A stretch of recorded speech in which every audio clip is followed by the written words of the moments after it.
Sobat WK, kembali lagi bersama dengan saya Yolanda Putri Dewanti, jurnalis Warta Kota. Dan saat ini Sobat WK tahu nggak sih aku lagi ada di mana? Tepatnya aku lagi ada di Pelabuhan Perikanan Muara Angke yang beralamat di Jalan Dermaga 1 nomor 1 RT 2 RW 11 Pluit Penjaringan Jakarta Utara. Di sini aku bakal melihat bagaimana sih kehidupan para nelayan, misalnya kayak dia bagaimana cara bertahan tinggal di ibu kota, terus untuk memenuhi kebutuhan sehari-harinya bagaimana, apa yang diandalkan, serta pendapatan pengeluarannya berapa, dan bagaimana suka dukanya menjadi nelayan. Bagi Sobat WK yang penasaran, ikuti aku yuk!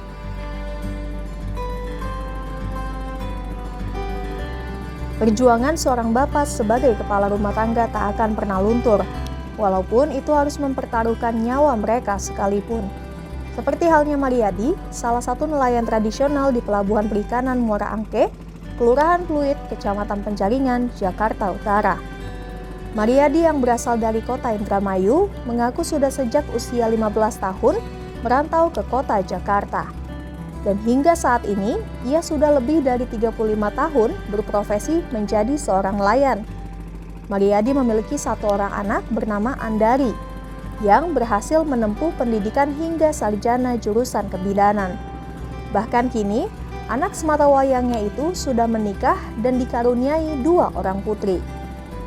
Walaupun sudah lanjut usia dan memiliki anak yang bisa dibilang mampu untuk menafkahi dan merawatnya, Mariadi tetap ingin bekerja dan tidak ingin merepotkan anaknya. Ia tetap ingin menafkahi istri tercintanya dengan hasil jerih payahnya sendiri. Kalau untuk pergi cari ikan tuh setiap hari dimulai dari jam berapa, Pak? Dari mulai jam 6 pagi. Dari mulai jam 6 pagi? Iya, pulang sore. Pulang Itu sore jam berapa, Pak? Kalau dulu kan jaring rajungan sama udang. Kalau sekarang beda, jaring ikan. Jadi berangkat sore pulang pagi. Berangkat sore pulang pagi. Oh, iya. Berarti sekarang Lain lagi. Lain lagi. Alat tangkapnya lain lagi. Oh, kenapa berpindah, Pak? Kan sering kena limbah ya, itu kena ikan, kena pulau G. Oh. Jadi rajungan, udang tuh udah nggak ada. Udah nggak ada. Oh gitu. Jadi ikan, jadi nyarinya. Sekarang nyari ikan. Nah, berarti sekarang keluarnya nih sore sampai Pagi. Pagi jam berapa, Pak? Pagi jam 7, jam 8. Oh, oke. Nah, setelah nanti udah dapat ikannya kemana itu, Pak? Dijual sendiri ke ini apa namanya? Ada pelelangan? Gitu? Enggak. Pelelangnya. Pelelangnya di mana, Pak? Itu di Glosir, di Lapak. Itu biasanya dapat ikannya apa, Pak? Campur ikan barakuda, ikan kuro. Ikan apa, barakuda? Iya, barakuda, ikan kuro. Kuro. Kuro. Oh, kuro. Terus? Terus ikan kembung. Ikan kembung. Sehari bisa dapat berapa banyak, Pak? Sehari kalau lagi lumayan ya bisa setengah kintal, 50 kilo. Oke. Bisa 50 kilo. Itu udah pasarannya segitu atau Enggak. bisa lebih banyak lagi atau malah? Enggak, itu paling banyak itu. Biasanya itu paling banyak. 10 kilo, 20 kilo. Oh, oke. Itu dijualnya per apa, Pak? Per kilo. Per kilo. Semua jenis ikan? Ya. Berapa, Pak? Per kilo. Sekarang kalau barakuda lagi kena 25. 25.000 Iya. per kilo? Iya. Oh, oke. Kalau kembung 30. Kalau kuro 40. Nah, Bapak mencari ikan itu sendiri atau ada teman yang bantu juga? Ada. Sama BK Uh-uh. bertiga. Oh, bertiga. Iya, berangkat. Kalau kayak kapal sendiri kayak gini nyewa punya sendiri atau Enggak, gimana, Pak? punya sendiri. Punya sendiri. Ya. Awal-awal langsung punya atau Langsung punya. Langsung punya. Dimodalin sama mertua. Oh. Pada saat itu tuh tahun yang 35 tahun yang lalu. Iya. Kapal perahu yang Bapak punya ini udah banyak renovasi atau udah berganti berapa kali atau emang dari awal itu udah ganti aja? Berapa kali? 5 kali. Oh, udah ganti 5 kali. Biasanya kerusakannya apa, Pak? kerusakannya bocor kayak tadi tuh kena dempet apa tuh. Oh gitu ya, itu jadi salah satu Iya. ini ya resiko juga bagi para nelayan ya. Iya, kena kapal besar tuh. Terus Pak, untuk memenuhi kebutuhan sehari-hari Bapak ini berarti emang pencarian utamanya mencari ikan? Iya, cari ikan. Udah bisa sekolahin anak atau gimana nih Pak dari hasil mencari? Bisa udah kuliah S1 jurusan ini. Kuliah Jurusan S- kebidanan. Kebidanan. Berarti anak Bapak sang putri ini bisa sampai sarjana tuh berkat ayahnya menjadi nelayan yang terus-menerus Iya. nggak pernah lelah ya Pak Iya. buat mencari nafkah begitu ya. Terus sekarang anaknya udah menikah begitu Pak? Iya. Menikah dengan bekerja di kepolisian gitu Pak? Iya. Dengan Oke. Pak Randy Oke. Kepolisian di mana Pak? di Senen tuh tugas di Oh Senen. tugasnya di Makobrimob Senen. Oh mantap. Oke. Terus Pak, kalau misalkan yang Bapak andalkan berarti hanya mencari ikan aja gitu? Iya. Atau punya Enggak. sampingan lain? Enggak ada. Sampingan lain punya kontrakan dong di rumah. Wih, punya kontrakan. Wah, berarti hasil menabung juga Pak dari Iya, dari hasil nelayan. nelayan. Wih, gimana sih Pak tipsnya nih Bapak sampai bisa sekolahin anak jadi sarjana, punya kontrakan gitu loh? Ya Berarti nggak istrinya ngirit. Oke. Bisa bagi keuangannya bisa dibagi. Bisa membagi keuangan ya Iya. Pak. Nah, jadi kitanya harus hemat gitu ya Iya. Pak. Berarti kunci kita kalau ingin sesuatu menggapai cita-cita tuh terutama harus hemat juga ya Pak. Iya, harus hemat juga istrinya. Iya, terutama istrinya ya Pak. Oke. Pak, kalau untuk pendapatan dan pengeluaran Bapak sendiri itu berapa aja Pak? Kisaran misal Bapak dapat berapa, terus pengeluarannya untuk apa aja, misalkan kayak solar. Ya kalau perbekalan sama solar apa tuh 250 per hari. 250 Per hari. Per hari. Kalau 2 hari 500. Heeh. Itu pengeluaran apa?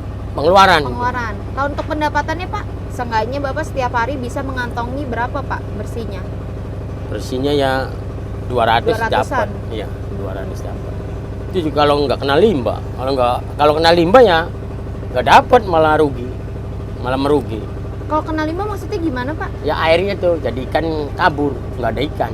Oke. Kalau Bapak sendiri kelilingnya mana nih? Sini aja, deket Ya Pulau Seribu, antara Pulau Seribu aja ke Ancol, Pulau Seribu, Ancol, ke Pulau Bidadari, Pulau Air. Bidadari. Ya ke Pulau Seribu sih nyari. Tapi di sininya sering kena limbah itu gara-gara reklamasi. Iya. Jadinya sangat Jauh. bergantung, sangat terasa sekali bagi Iya. para nelayan ya Pak? Iya, kalau dulu kan kemarin aja paling 100 perbekalan. Oke. Sip. Ini mah bisa 2,5. Pak, suka dukanya menjadi nelayan pesisir selama Bapak bekerja selama 35 tahun apa sih Pak? Punya cerita? Bisa bahagianya lagi dapat ikan banyak Ya atau bahagia gimana? kalau lagi ikan banyak. Kalau nggak ada ikan ya nangis. Sempet Pak, pernah ada Sempet. di titik udah rugi, maksudnya bahan bakar terus benar-benar ikan tuh Nggak ada. nggak sama ada sekali. gitu. Sering. Sering ya Pak. Iya. Itu Bapak gimana? Bapak bisa Ya minjem sama pelanggan gitu, sama yang ngambil ikan, sama toke gitu kalau ini. ya sama yang tadi Bapak bilang ininya ya? Ya, sama bandar yang Sama. ngambil ikan sama saya gitu. Iya. Minjem dulu buat perbekalan. Nanti kita Ntar dapat kalau lagi dapet, mulang dipulangin lagi dipulangin. gitu ya. Oke. Kalau untuk pemenuhan air bersih gimana Pak? Beli kalau nelayan, beli pikulan. Beli pikulan. Ya. Kalau Bapak sendiri gimana nih? Sama, kalau di sini kan jauh ke rumah. Heeh. Jadi beli pikulan. Belinya berapa? 2 pikul. 2 ini di 2 pikul apa? tuh 4 rigen. 4 rigen. Iya. Satu Bisa- rigennya berapa? 1 pikulnya 5.000, berarti 10.000 4 pikul. Berarti Bapak sehari bisa membeli air itu 10.000 apa 20.000 Pak? 10.000. 10.000? Ya kalau buat nelayan. Mm-mm. Kalau di rumah kan udah ada Ada pump. ini pam ya. Pak, kalau pas pandemi nih Pak, itu berdampak juga gak sih Pak buat para nelayan Pak? Berdampak. Berdampaknya apa Pak? Nggak berangkat, jarang berangkat. Karena? Terus ikan murah. Oh, ikan jadi murah di Iya, pasaran nggak ya? ada yang beli sih, nggak ada yang belanja. Oh. Terus kayak nelayan sayanya juga pulang. Nggak boleh kan, lagi pandemik mah kan nggak boleh itu. Nggak boleh bahkan keluar. nelayan pun nggak boleh ini Iya, ya, nggak boleh keluar. gitu, nggak boleh keliling Iya. gitu. Oke. Keluar ke lautnya aja, kalau ke daratnya kan Iya, nggak maksudnya bisa. buat mencari ikannya nggak bisa Iya. gitu ya. Oke. Ini Pak, mungkin kalau bisa ada harapan gitu Pak ke pemerintah terkait kenaikan BBM ini seperti apa Pak? Ya mintanya turunin, sama antek-antek orang pomnya itu harus di Iya. babat Tertib habis. lah gitu ya, iya, Pak. tertib. Jangan minta, itu kan minta jatah lagi, bro. Berarti Bapak Soalnya kalau nggak pakai surat nih, nggak bisa. Jadi harus belinya tuh sama pom tuh harus pakai surat juga. Kalau nelayan kecil kan adanya pas kecil. Sedangkan kalau bikin surat susah. Harus 4 juta apa berapa bikin surat. Dipersulit. Giliran beli solar harus pakai surat. Itu yang susahnya tuh di situ. Jadi dikasihnya tuh pas kecil. Kalau pas kecil nggak berfungsi kalau di pom. Jadi nggak bisa langsung ke pom, jadi melalui orang pom lagi. Jadi nguntungin orang pom itu 1.000. Kenanya saya itu 2.000 kerugiannya. Dari pemerintah 6.800 nyampe sayanya 7.800. Bapak izin Pak tadi untuk surat apa Pak, membeli bensin itu harus pakai surat atau Ya gimana? harus pakai surat, DO. Oke. Sedangkan kalau nelayan kecil belinya nggak di pom langsung tapi lewat orang pom gitu ya Pak? Iya, orang pom. Jadi Iya. harganya lebih mahal. Lebih mahal. Jadi udah tangan ke tangan ya, Pak? Iya, dari tangan. Itu langsung ke pom. Kalau dari pomnya dibeli sama pengecer lain lagi. Kalau saya beli ke pengecer, Iya. Lebih mahal lagi yang Bapak lebih bilang mahal 9 lagi, ribuan ya? 10.000. Iya, Bisa 10.000. Oke. Siap, Pak. Oke, Pak. Makasih ya, Pak, Ya. atas informasinya. Sama Berarti belum dapat subsidi BLT BBM ya Pak? enggak ada. Nggak ada. Enggak ada. Jangan lupa subscribe ya.